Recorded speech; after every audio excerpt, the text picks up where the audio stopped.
देख रहे हैं। यह सवाल दो घनों के आयतनों का अनुपात 27:64 है। इसके संपूर्ण पृष्ठों के क्षेत्रफलों का अनुपात निकालना है हमको। तो सवाल को पढ़ेंगे, पहले अच्छे तरह से समझेंगे, तब जो है सवाल बनाएंगे। क्योंकि समझना सबसे बड़ी बात है, समझ गए तो सवाल में कोई जान नहीं है।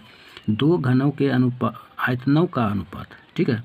दो घन है तो लिखेंगे यहाँ पर घन का आयतन बराबर कितना है 27 और 64। इसलिए आयतन कितना हो गया 27:64। ये दिया हुआ है। इसके संपूर्ण पृष्ठों के क्षेत्रफलों का अनुपात निकालना। तो पहले पृष्ठ का क्षेत्रफल का अनुपात निकालते हैं। तो सबसे पहले हम देखते हैं जो आयतन है दिया हुआ है, इसका हम पहले एक भुजा निकालेंगे। उसके लिए क्या है, घन की एक भुजा हमको निकालनी होगी। तो लिखेंगे घन की एक भुजा बराबर कितना होता है अंडर घन रूट, ठीक है, घन रूट अंडर रूट आयतन। तब अनुपात है तो घन की भुजा का अनुपात निकालेंगे, इसलिए आयतन।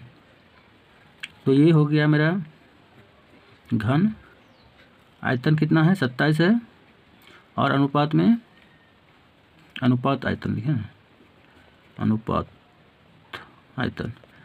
तो ये हो जाएगा घन 64।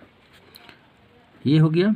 तो इसका क्या निकल जाएगा, ये इसका मतलब क्या है, 27 है तो 3 गुना 3 गुने 3 3 बार है, और इसमें क्या है 64 है तो 4 का गुना 3 बार है, 4 गुने 4 गुने 4। तो एक एक निकाल लेते हैं, 3:4। तो ये हो गया मेरा भुजा का अनुपात। ये घन की एक भुजा जो निकल गई, यहाँ लिख देंगे घन की भुजा अनुपात आयतन में। तो अब घन के पृष्ठ का क्षेत्रफल निकालना है, इसलिए घन के पृष्ठ का क्षेत्रफल बराबर भुजा स्क्वायर, वर्ग का भुजा। तो अनुपात है ये यहाँ पर, तो अनुपातिक निकालेंगे 3 का स्क्वायर अनुपात 4 का स्क्वायर। तो इस तरह से जब निकालेंगे तो ये क्या हो जाएगा 3 3 9, और ये अनुपात 4 4 16। तो ये हो गया मेरा 9:16 जो घन का पृष्ठ का क्षेत्रफल हुआ। तो ऑप्शन नंबर में देखिए यहाँ पर 9:16 दिया है, यही आंसर हुआ।